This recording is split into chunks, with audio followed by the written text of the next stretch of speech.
Thanks for listening to the Pharmacy Podcast Network.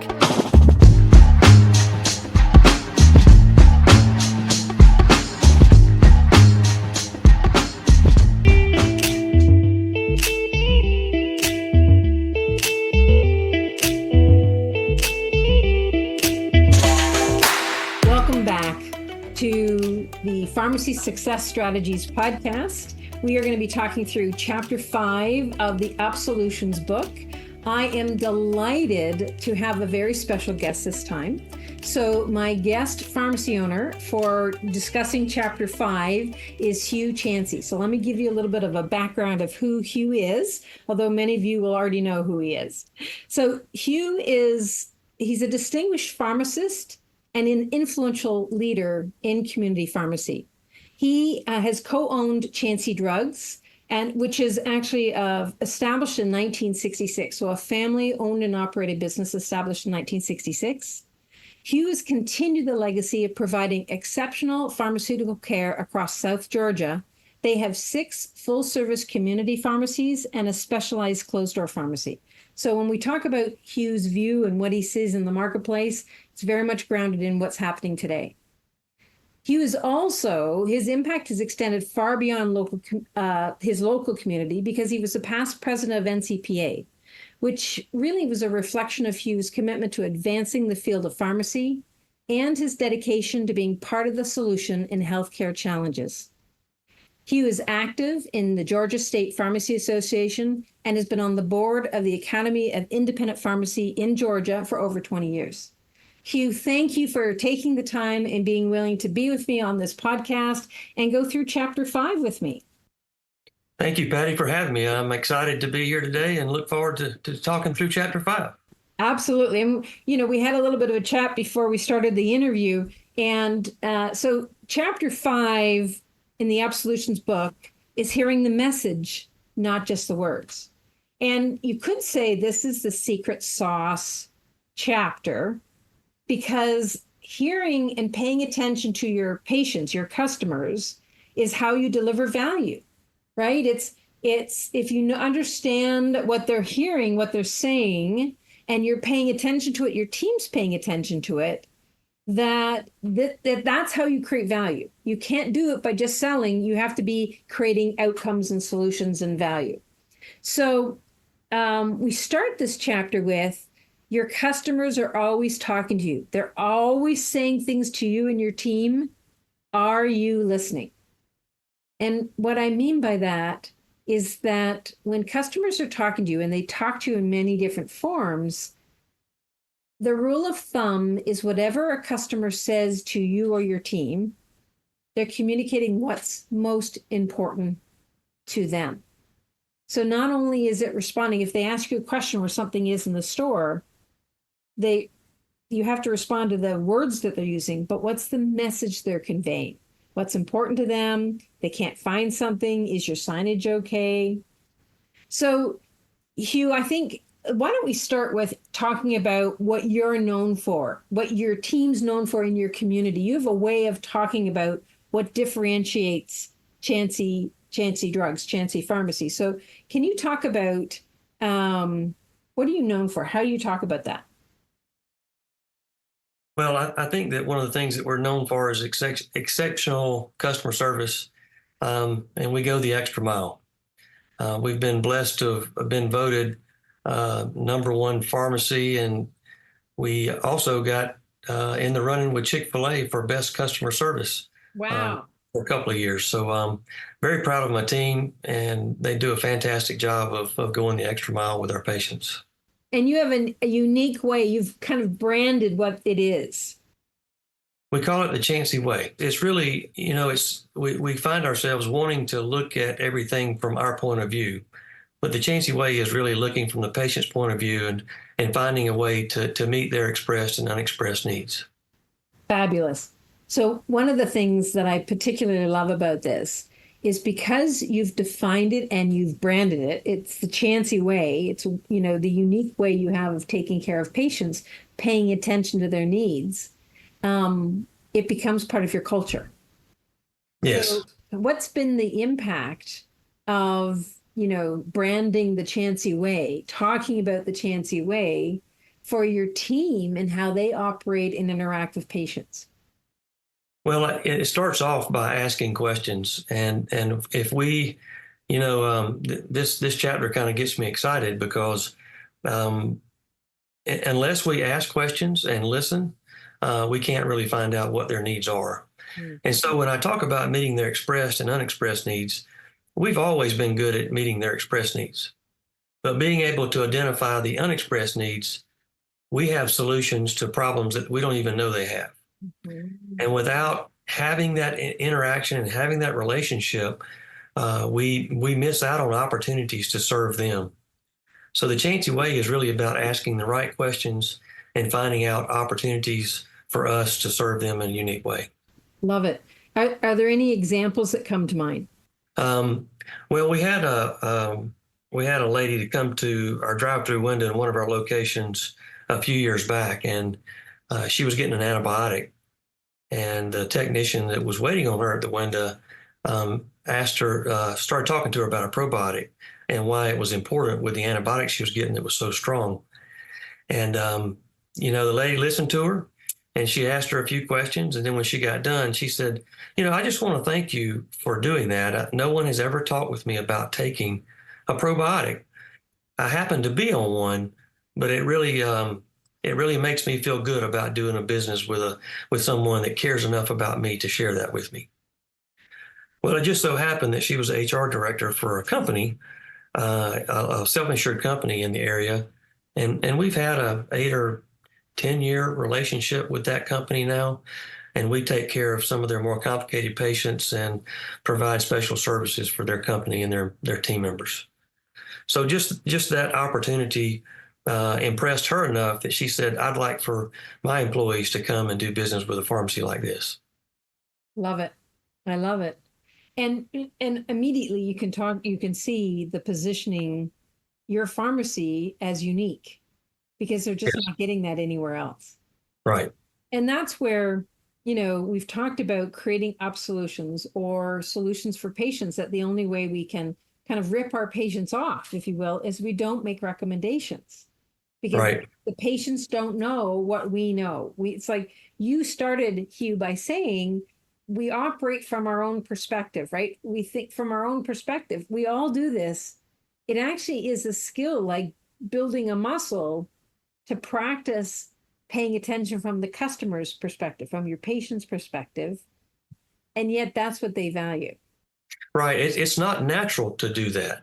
It does take effort, and it takes messing up some to get to the point where you can actually get excited about playing this game of trying to figure out what they really need. And I love that example you shared about the technician, whoever was at the drive-through window, making the recommendation of a probiotic for a woman getting a strong antibiotic. It's such a great story because another rule of thumb is that if you're listening, if you're paying attention to your customers, to your patients, you solving your patient's needs creates an unlimited opportunity for growth. Yes. So, and you perfectly illustrated that, but it actually ended up leading you to working with this company for, since that point. Well, one of the things that happened in our company that was kind of transitional is we looked at this as education and not selling. Mm-hmm. So our purpose was to inform our patients of the probiotic or something of that nature like the probiotic, to educate them on the fact that it's out there. Mm-hmm. Whether they buy it or not is immaterial, but if we educate properly, then they'll at least know that we cared about them and that we're different and unique. And so it separates us from some of the big boxes that are just focused on delivering that express need, which is the prescription, the antibiotic. Yeah, not the whole health and outcomes. Right. Yeah, that's fantastic. So, Hugh, I think I'd like to dive a little bit in because I'd like to just take it to a deeper level, pulling out the message from the method of delivery, if you will, the words, And then I want to get into, how have you used the Chancy Way and the branding of this so that your team understands this role? But let's start with pulling in, there are many different forms of customer communication. The common ones are, compliments or thank yous, suggestions or improvement ideas, questions, wishes, requests, complaints. We'll talk about that in a minute, because complaints, I think, is one of the most powerful forms of communication, and one of the ways that we often fail. Upset, mistakes, and then tapping into the team. So Hugh, talk a little bit about what you see when patients are talking. And if you're not in the pharmacy every day, so I know this is a little bit removed, but in conversations you have with your leadership and with your pharmacy team members that are in the pharmacy, let's start with how do you set them up to pay attention to the message? And then we'll talk about how do you collect it? How do they share that? How do you set them up to hear the message when patients are communicating with them? Well, I think that probably many times I talk about ways that I messed up in my interactions in the past, and really help them to focus on what I missed and why it's important to listen.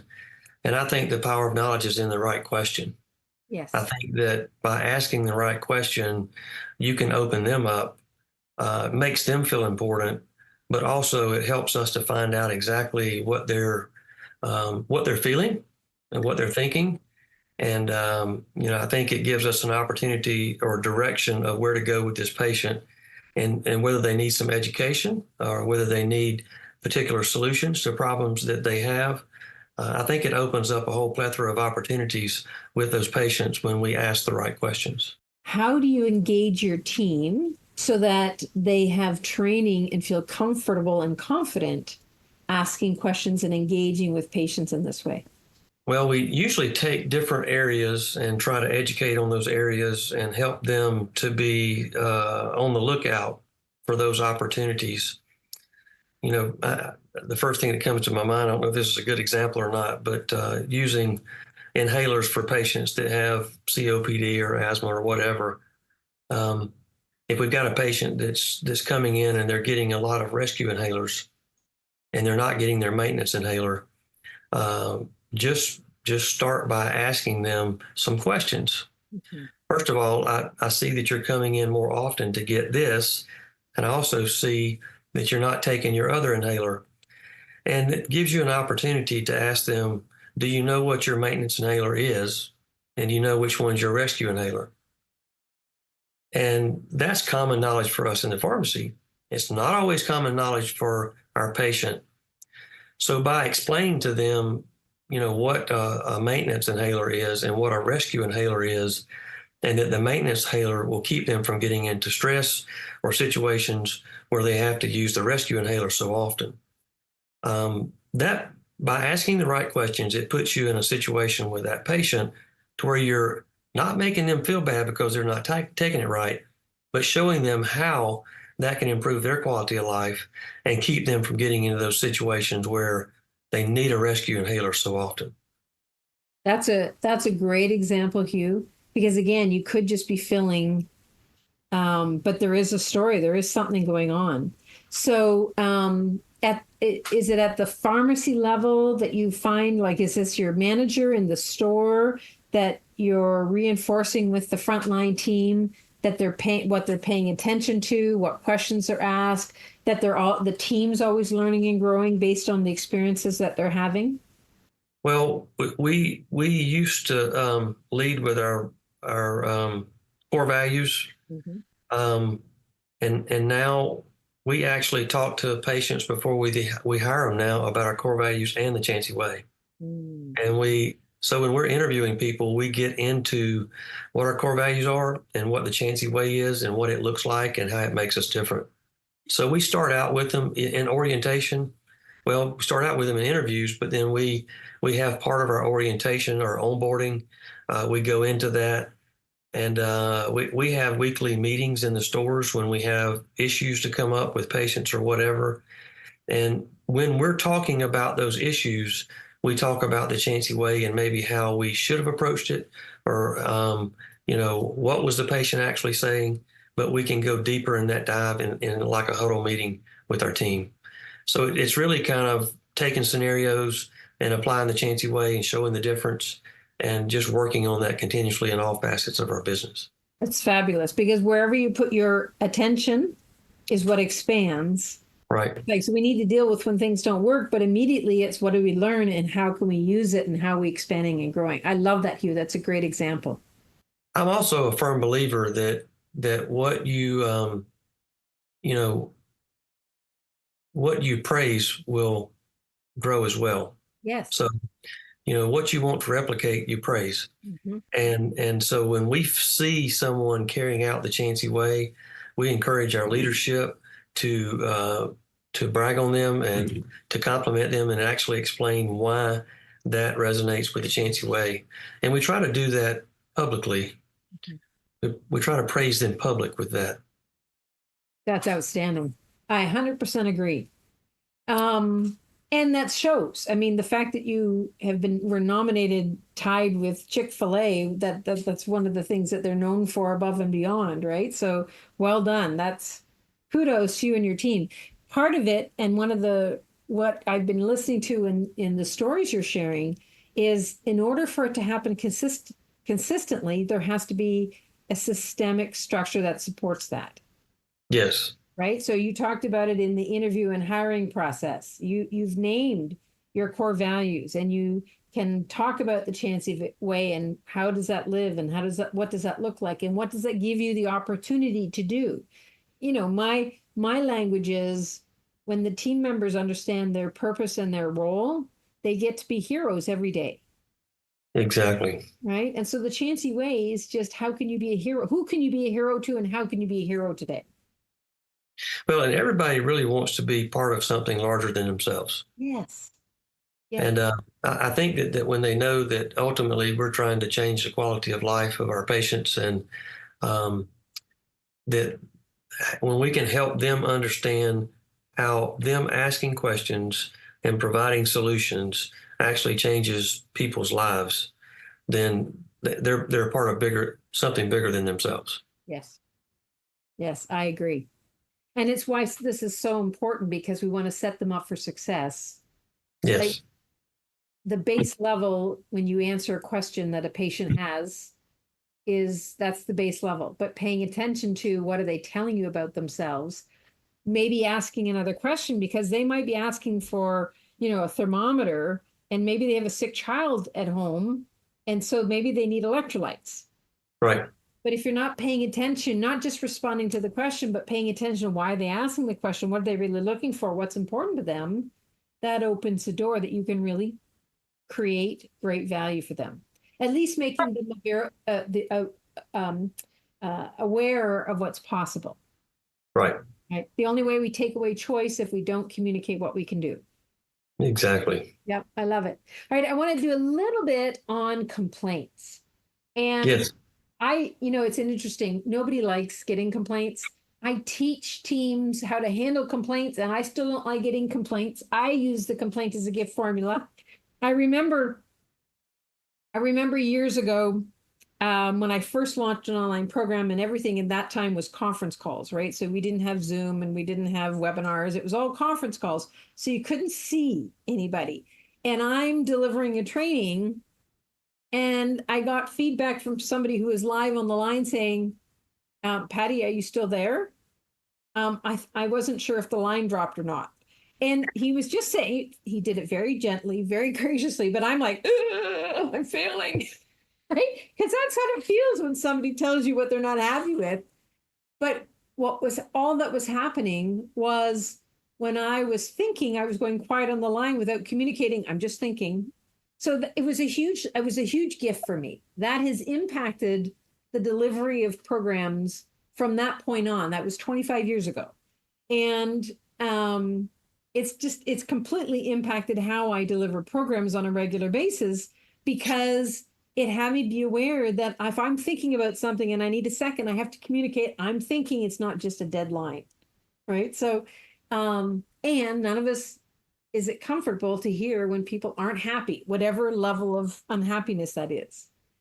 I personally lean on the book, A Complaint is a Gift by Janelle Barlow. I love that book. It's a fantastic read. I like to encourage team members to read it. And it's very, very simple. She has a complaint is a gift formula that's simple, 8 steps. You first of all, you say thank you. So if your team gets a complaint, that your team are trained to say thank you. And then why are you saying thank you? It's like, I so appreciate that you took the time to let me know where we missed, we didn't hit your level of satisfaction. I'm so grateful for that because I can't do anything about it unless I get told. So thank you.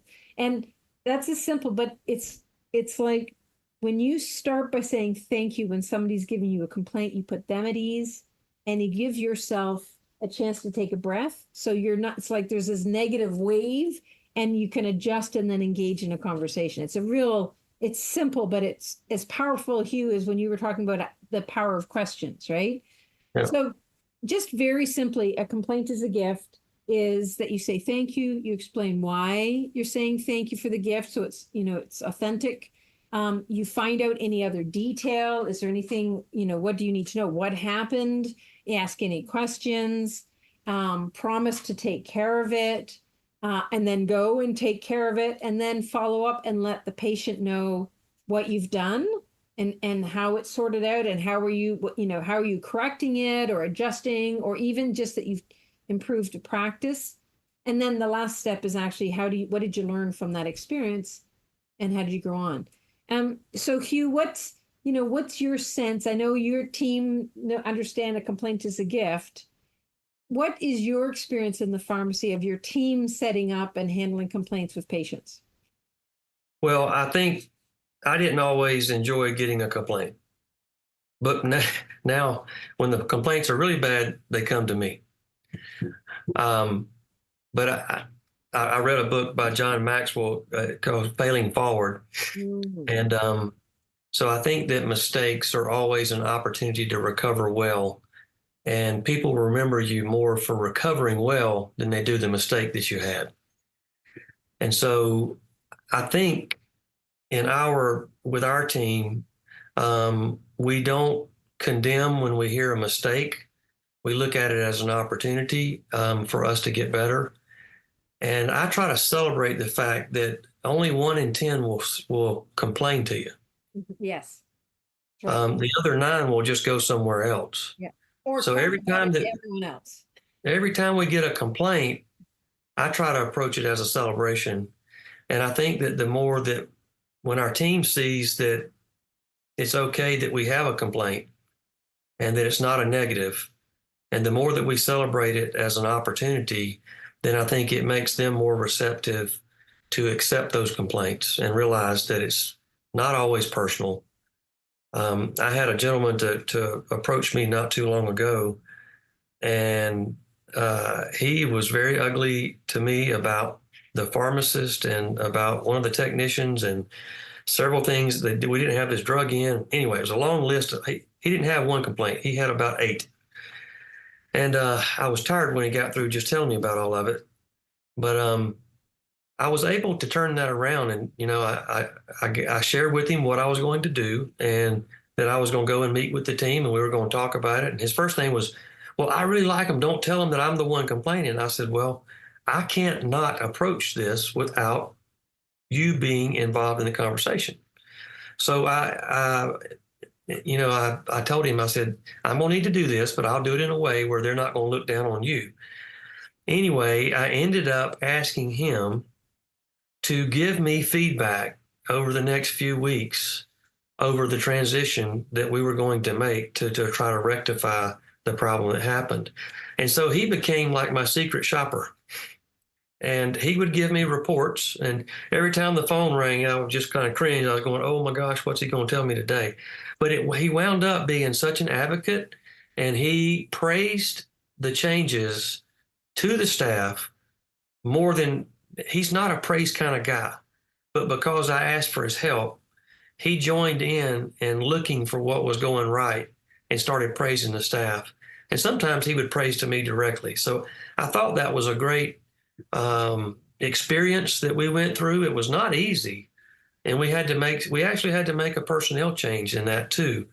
But boy, we got a friend. I mean, he's been a customer for 30 years, but he really, when something goes right, he calls me now to tell me.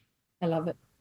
It's a great story, Hugh. You know, statistically, when we talk, we all want raving fans for our business, but statistically, there are more raving fans created when things go wrong, and how you dealt with it is what Right. turned them into raving fans than if everything went right.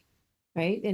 And you said something I think that's really important, that you know, the failing forward, John Maxwell and failing forward, you cannot grow without having mistakes happen.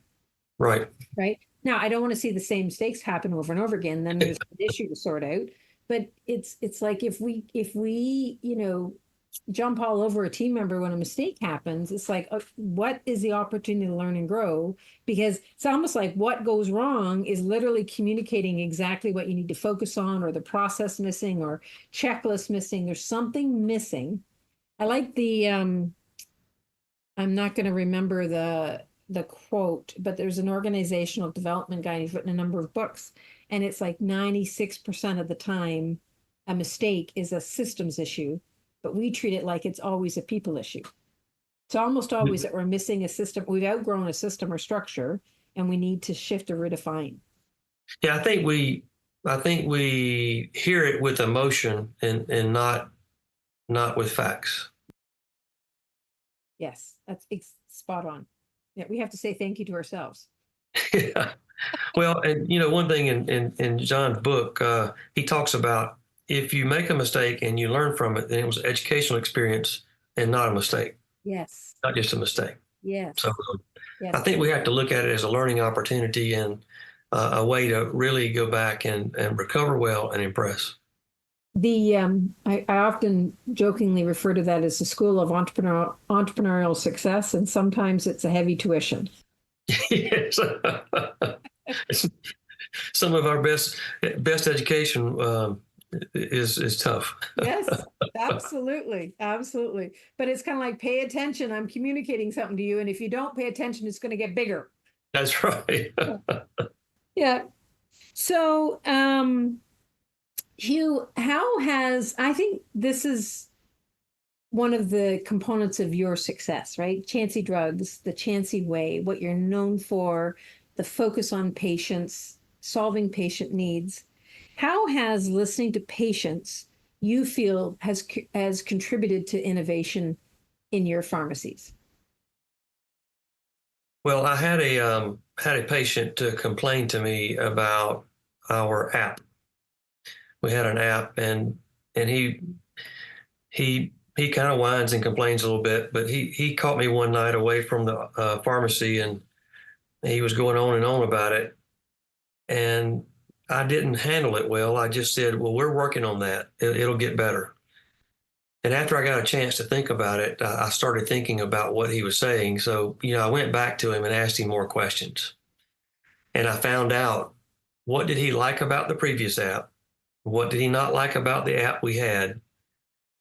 And then we went to our software vendor and talked about trying to meet the solutions that he brought about. Because after I asked him the questions and find out really what was going on, there were some things that were wrong with the app that I wasn't aware of, and no one had shared it with me. So I really thanked him for bringing that to light, and we were able to make some changes we actually moved to another app that gave us more of the solution that he was looking for. But I didn't accept it as a gift up front. Mm-hmm. I had to go away from it and then come back and recover later. Yeah. And what I love is that that's an option. Right. Right. It's like, because all of us have immediate reactions, and then, go back and sort it out. But you showcased, Hugh, how important it is to get your patient, your audience, right, who's coming to you, what they think. It's like the most valuable market research. Well, they know what they need a lot better than we do. We think we know what they need, but when we ask them, we find out what they need. That's exactly right. Yeah, and we do the best we can, thinking we're doing what we need, but we need that constant feedback, which means our team needs to be paying attention and trained on how to have those, what to look for, and how to have those conversations. Yes, definitely. Yeah, very good. Hugh, any last words on this whole setting up pharmacy for success and tapping into what patients are, patient communication and the team embracing that?